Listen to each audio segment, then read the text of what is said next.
This episode is brought to you by Vital Farms. Isn't it bullshit to have to question where your food comes from? At Vital Farms, you can trace your pasture-raised eggs all the way back to the source, the pasture. On the side of each pasture-raised carton of eggs, you'll find the name of the farm where your eggs were laid. And when you look the farm up on their website, you'll get a peek at all the sunshine, fresh air, and open space the hens enjoy. Learn more and find out where to buy them at vitalfarms.com. Vital Farms, keeping it bullshit-free. Welcome to the HCI family of podcasts. We're your source for personal, professional, and organizational growth and development. We share our own original research, explore industry trends, and interview executives and thought leaders from across the globe. Join us for practitioner-oriented content around all things leadership, HR, talent management, organizational development, and change management. Maximize your personal and organizational potential with the HCI family of podcasts.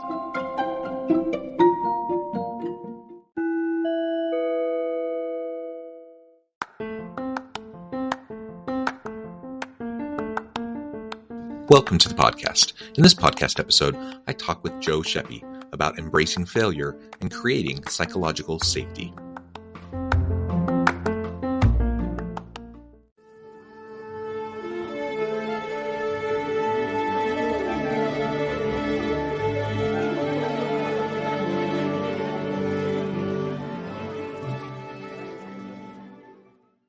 Joe Schaeppi, welcome to the conversation today.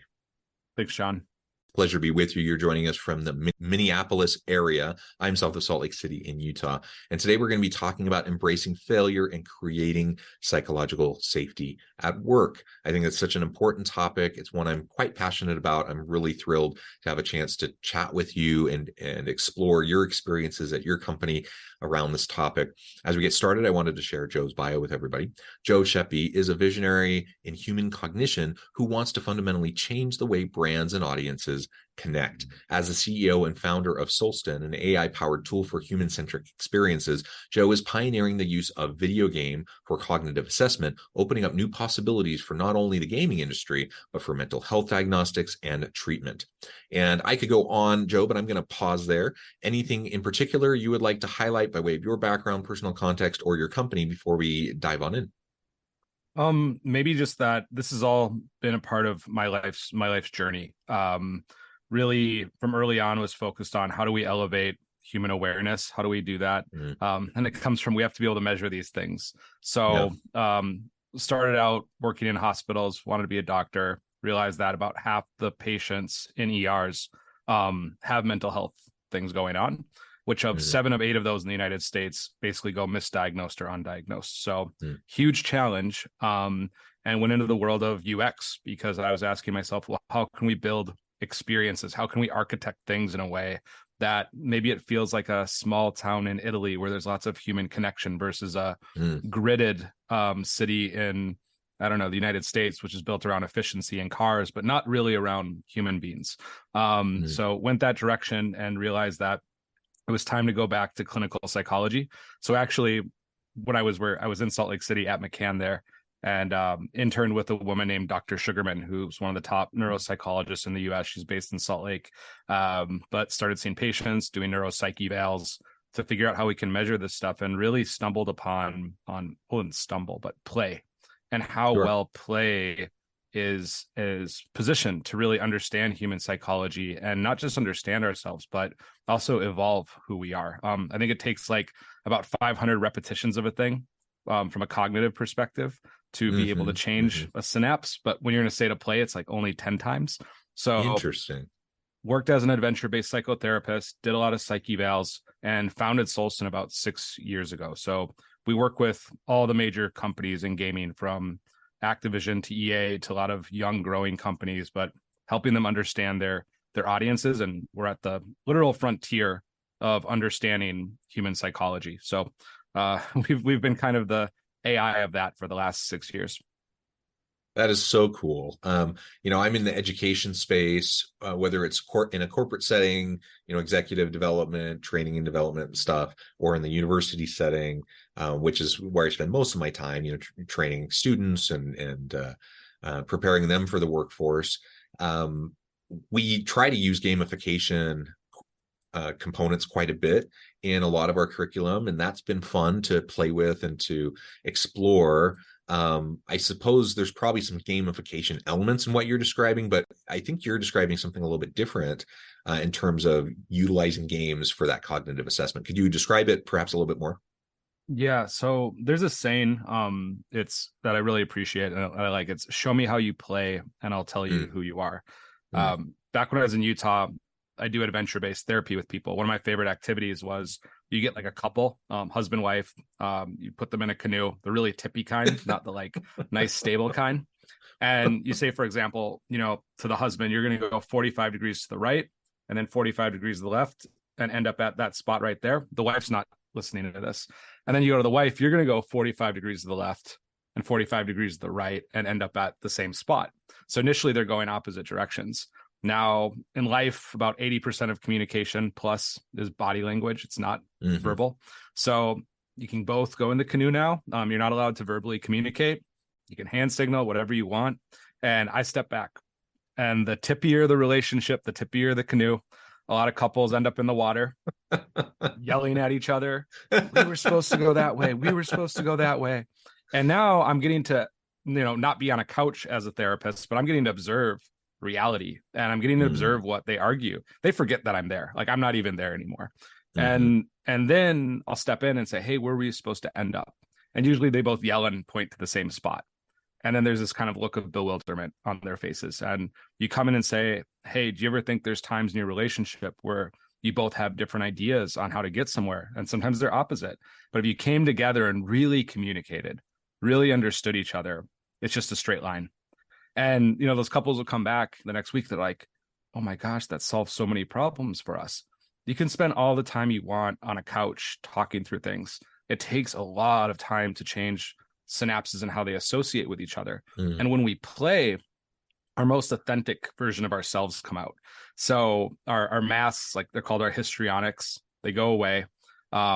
This authenticity comes out. It's part of the reason why there's no Mark Zuckerberg out there measuring your psychology from what you do on Instagram. It's just not authentic enough behavior. But in games, you get this really authentic behavior. Their base gets destroyed and they rebuild it really quickly. That could be predictive of how resilient that person is, which has a lot to do with psychological safety of a community. Higher levels of resilience equals safer communities. And games want safer communities. And there's 3 billion people in the world that play games every day. Only 4 billion people have smart devices. So you can kind of do the math in terms of human beings were geared towards play. There's some research showing that around the age of 30, our crystal memory continues to go up, but our fluid memory goes down. Games offer that thing that, medically speaking, in the past, we would just give these questionnaires or what we call assessments, where we're assessing things like depression, anxiety, etc. And then the patient goes away and, weeks go by, stuff happens. So with games, there's that real-time loop. And that's one of the challenges with a lot of times companies will come to us and say, we want to do gamification. And the reason why Solston works with real game companies is it is very, very, very hard to make a fun game. And that's all games are is play with rules. And a lot of people say, well, we're going to gamify it. And I said, do you have to give people reminders? So a lot of the medical industry, for example, will gamify certain things or think that they're doing that. And they still have to remind people and send push notifications to get people back into things like digital therapeutics. And it's like, well, it's not a game. It's not fun. Just because you have game elements doesn't make it a game. Game is supposed to be fun. Game is supposed to have play. So that's where Solston works with basically some of the biggest games out there. So when people are playing these games, we're anonymously understanding individuals on about 300 different psychological facets. And then we measure also things like addiction, depression, sleep quality. So we're making sure that these games are impacting users in a way that's sustainable and regenerative. The idea being is, how do you walk away from technology feeling like, wow, I got more from that experience than it took from me? So that's a key focus. And then those measurements, like we can measure things like anxiety at 97% accuracy in certain games, where like some of the best clinical assessments in the world can only do that at 85% accuracy. So we're already beyond what you would get at the doctor. And that's part of what we're doing is we're advancing the ability to measure and then adapt environments so that they're more sustainable for human beings. That is so cool. I love learning more about this. And I couldn't help but just relate to and deeply resonate with your story about the canoe. So my wife and I were in Costa Rica this past May.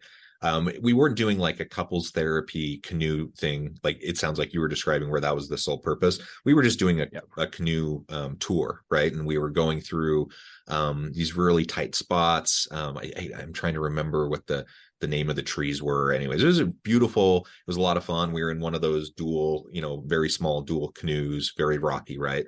And the tour guide, he mentioned, he's like, so just so you know, people often do better when they're in individual canoes.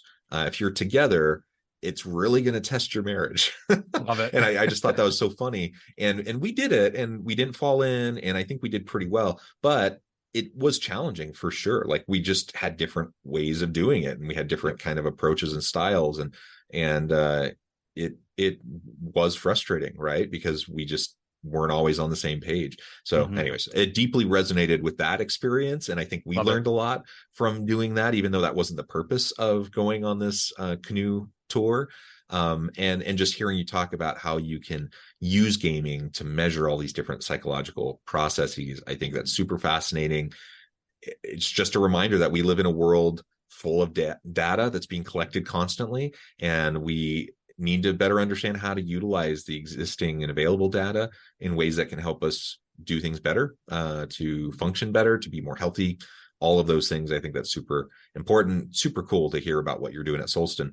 All right, I want to shift now and talk a little bit about the culture there at Solston, around this idea of psychological safety. So as I introduce the topic for today, embracing failure, creating psychological safety, people might think, why in the world would you want to embrace failure? Why in the world would we want an environment where people feel like it's okay to fail? We want success. We want people to only do, successful things. How would you respond to someone, a leader who takes that kind of an approach? Yes. Why is failure helpful? How can it be helpful? Why do we want to embrace failure? And then we can start to connect that to the psychological safety piece. Yeah, and I think that you can't speak with one without the other. You can't really be in an environment where you can fail well without having components of psychological safety. And one of the challenges, I think, especially building a company, is you're in a do or die situation. So it's very different for large corporates, like if you are Google or Facebook, things like that. This can be architected into the system, where a lot of times startups, it's you either die or you move forward. And so what we see is people that have high levels of emotional resilience are far more likely to create psychologically safe environments. And a lot of people, one of the mistakes people make is most of the time that the people that are asking for psychological safety are the most unsafe people. They're oftentimes, because we do assessments with our team, they're oftentimes the people that are causing things to be less safe. So if you think of like a little kid that's in trouble, and they're going to go to the safest adult in the room. They're not going to go to somebody who's kind of weak and meek. They're going to go to somebody who looks stable. If we think of some of the most psychologically stable people are actually pilots. If you look at the psychological evaluations of pilots, they're incredible people. There's a reason why our skies are so safe. Let's just put it that way. And these pilots have to go through evals every 2 years. And so when we think of failure, something's only a failure if the person doesn't learn. Yeah. And so culturally, I think it's interesting. Like Solston, we're a startup. We're about 70 people. We're growing, but we were rated the top 100 companies in the world to work for innovators by Fast Company. And one of the reasons for that, I think, is we do have an emphasis on psychological assessments, but it's not what everyone is going to think. Like there's literally a book called Against Empathy that's written by a psychologist. And the point is, how do we move towards rational compassion? A lot of people mistake empathy for compassion, where empathy is just the ability to read somebody's emotions. It's like someone like Donald Trump, not to be political, but he's very good at the empathetic skill of relating to the emotions of his audience and then using those to create an end for himself. So empathy is really a tool. It's a cognitive tool, but that compassion aspect is actually, how do we make things better for the whole? And so when we're thinking of the whole of the company, that means that we need to have values, for example, that are built around learning. So failure, for example, this is what I tell the team. It's only a failure if you didn't learn. So if we make mistakes, that's okay. That's a part of what's here. And I think it's normalizing some of these things. So what's the fabric of emotional resilience? Because not everybody has it to start with. And usually the people that don't have it are like, hey, I have some issues. This person said this thing happened. And a lot of the skills to actually talk through things with people, like we have about 25 different countries represented at Solston. And I've had times where people on both ends of the political spectrum from different countries, from different religions, from different belief systems, get mad at another person. And the things happen. It's 2023. This is the workplace. And the reality is, hey, if we're both going to be rationally compassionate, if we're both going to be able to work through things, we have to be able to understand each other. You don't have to believe what the other person believes, but you have to be able to reach that common ground. And it's, if you take it from a point of learning, you're there to be curious and learn about the other person. And one of the things we talk about internally too is this idea of theory of mind. So a lot of people lack theory of mind. They're in a grocery store, they're really angry, something happened, and they're looking around for all the other people that should be angry too. And they're not finding other people that are angry. We tend to place our idea of reality onto all the people around us, when in fact, just like the canoe examples that we said earlier, everyone has different realities that are happening. And a lot of people say, I want more diversity. I want more diversity. Well, diversity comes with different realities. And typically the people that want more diversity want more diversity, but people who think like them. And so that's not what we're going for here. We want people that think in different ways, that come to things from different perspectives. So I think with failure specifically, it's creating a culture where we are on an adventure. I like it's like the Shackleton, quote that's like, men wanted for a journey, certain failure, compensated if we make it back alive. And I think a big part of it from the beginning is setting people up with clear expectations. Like in our case, like you're joining a startup. We're a well-funded startup, but we're still a startup. And so there's certain risks that come with that. Do you want to do that or not? And some people think, yeah, like that sounds great. But then they come into the company and they realize, oh, this is very different than working at a big company. And we assume risks with everything. Like when you work at a very big company, you assume the risk that you're probably not going to have a lot of impact. You're probably not going to work on really interesting things every day. If you get lucky, maybe one of your products makes it to market in 3 years from now, something like that. It's when you work at a startup, what you use, will be scrutinized, will go into the market. And when people adopt that learning mindset, and I think it goes back to the fix versus mastery type thing. So we interview for that. We look at, do people have a mastery based mindset or a fixed mindset? Because if you want to have a culture where failure is okay, and you want to have a culture that's psychologically safe, you have to have people too that have a mastery based mindset where they're willing to go into, whether it's a difficult conversation or whether it's their own failures at the job, from a point of learning. And once we unlock learning, there's no such thing as failure. And that's what we kind of have as a principle for the company. You're only failing if you're not learning. Yeah. Well, and we should also say, like, nobody wants catastrophic failures. I mean, there's failure and then there's failure. So, a lot of times we talk about falling forward, failing fast, iterating rapidly, right? And so in each of those cases, failure is not failure. It's learning, it's growth, it's hypothesizing, it's testing, it's iterating, right? Yep. But I think a lot of people they struggle with even that. Like I had an employee that said, this needs to be perfect.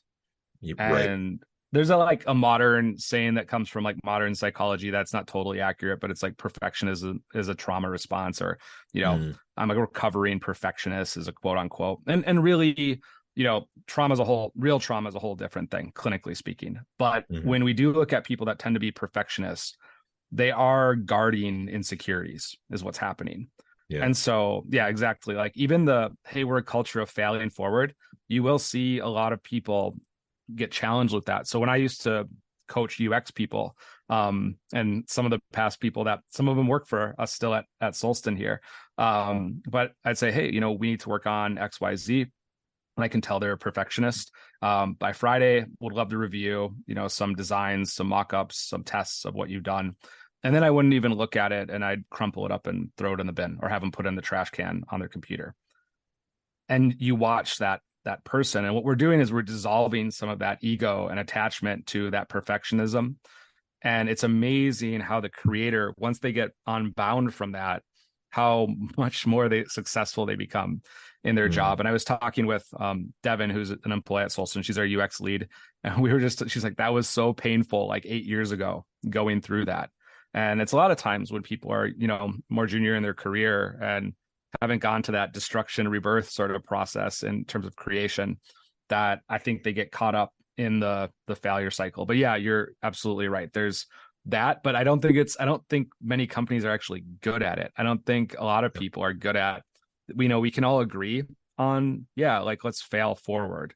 But a lot of people, in terms of implementing it and the efficiencies and then educating on the learnings, especially that part, we see organizationally, because we work with a lot of different companies. I mean, we work with like Peloton, we work with all these game studios. And I think when you look at company culture, they can agree on a value set, but then it's like, are you good at taking those failures, turning them into learnings, and then pushing them across an organization in a way where other people get to take part in those learnings? A lot of companies struggle with that. Yeah. I mean, closing the loop in the first place is really hard. And it's something a lot of people just don't do. So the whole point of embracing failure is, it's not failure if you learn. That means there has to be a feedback loop, and there has to be a dissemination loop. Like, there has to be mechanisms to share. And a lot of organizations, a lot of leaders just aren't good at that. I know one of the things you talk about at Solston is making failure easy. Can you talk to that a little bit more? I mean, this plays back into the psychological safety piece. How do we make failure easier, especially if people are, let's say, for example, younger in your career, you're trying to prove yourself, you're trying to, establish yourself and your credibility. It's very tempting to only put forward the successes to make you seem brilliant, but how do you make that failure easier, I guess, and so people can start to lean into that? Yeah, I think there's two parts to that. And this is what's tricky for organizations. One is on the values and principles of the organization. So, when a person goes out, works on something, and it's a lot easier to do this on the product side of the company than on the growth side of the company. So if you fail, if your numbers are not there on the sales side, they're not there. That's what it is. And so failure has a different veil, I think, on the growth sides of companies than it does on the product side of companies. But from a value perspective, what we encourage teams to do is we put this on the team leads. We say, sit down with your team, talk about the 3 to 4 peak experiences that they've had at the company and the 3 to 4 worst experiences that they've had at the company. Now, create values around those things. So what were the values present during those peak experiences? And what were the values that weren't present during the bad experiences? So was it being misunderstood? Was it not feeling heard? Was it something like that? Well, what's the opposite of being misunderstood? Feeling understood. Okay, do that with your team. And now look together at what your value set is as a team, because values basically give us guiding pathways for our teams to really grow and be nurtured well. And that sets teams up for success. And that's where they know this is the kind of crayons that we can play with and colors we can play with. And that really allows for those sort of risk-taking things to happen. And then they know kind of how things are going to play out based on that. And it should be on the teams. Now, easier said than done. Reality is messy. Some leads are much better at it than other leads. And I think as an executive, it's our job to go in and then go back and work with those leads. It's not to jump in and tell those leads what to do, because they're going through that process too. So I think that's one. One thing Solston does is we're big on assessment. So up front, when people come to Solston, we look at, well, what are the traits that we see predict successful engineers, for example, at Solston? Like, one of them is high levels of straightforwardness. When we interview for these things, it helps the sort of integration And we actually do psych assessments for these. It helps with integration. And specifically, if we think of things like emotional and psychological resilience, I think a lot of people like the idea of joining a startup. Ooh, I get lots of equity. Ooh, I can take part in the upside. There's all these amazing stories of the first 1,000 people at Facebook all became millionaires, Right. and these sort of things. People like the idea of that. But then the reality of that is either you have to two things. You have to look for people with high levels of resilience, full stop, the ability to bounce back from negative situations. And on top of that, you have to have systems that can help create that.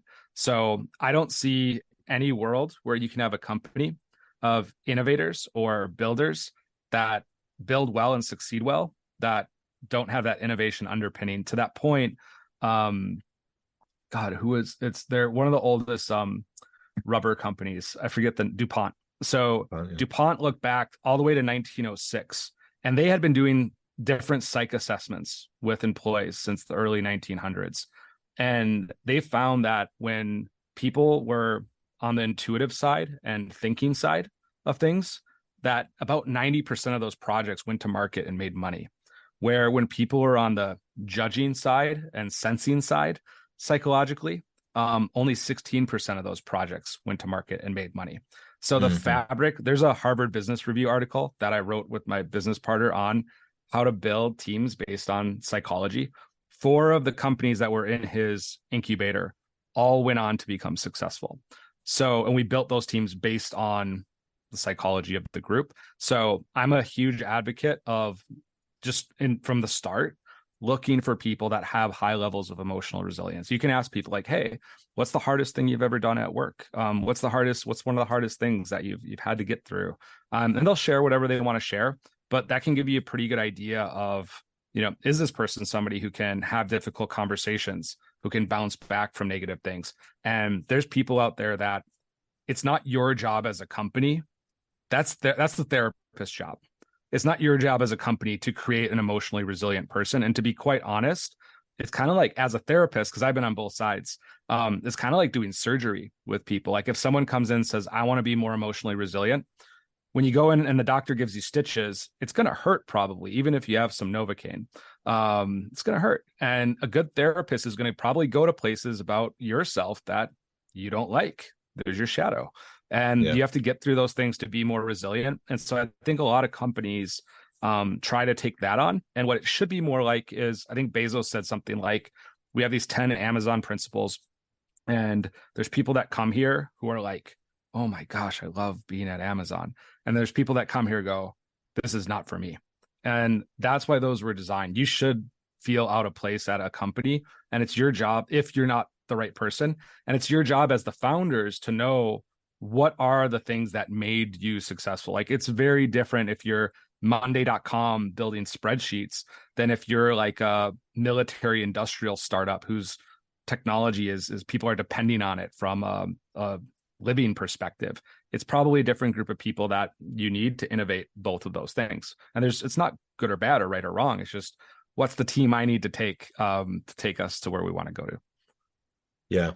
Well said. Joe, this has just been a fascinating conversation. I feel like we could go on and on and on, but I do note the time and I need to let you go here in just a minute. As we wrap things up for today, I just wanted to give you a chance to share with the audience how they can connect with you, find out more about your work, your team, and then give us the final word on the topic for today. Yeah.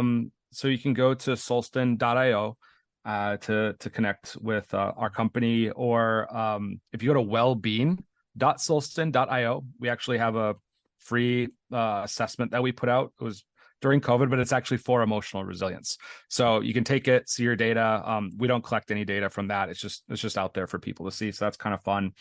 You can find me on LinkedIn. My email is joe@solston.io if you want to plug it in and add me or follow. And yeah, maybe just final thoughts for the day is, given the focus on failure and emotional resilience, I think if you start with the emotional resilience piece, everything else follows. So, the Harvard Business Review article that we wrote that touches on psychological safety and some of that psychological safety. And I think maybe this is for everyone listening, an important note is it's the outcome of resilient teams. So that's when we look at all the studies from Google and what we saw there, the underpinning of that is it's a group of resilient people, and that's what makes everybody feel safe. So focus on resilience, and psychological safety follows. Wonderful. Yep. Wonderful. Joe, thank you so much. It's been a real pleasure. I encourage the audience to reach out, get connected, find out more about what Joe and his team can do for you. And as always, I hope everyone can stay healthy and safe. You can find meaning and purpose at work each and every day. And I hope you all have a great week.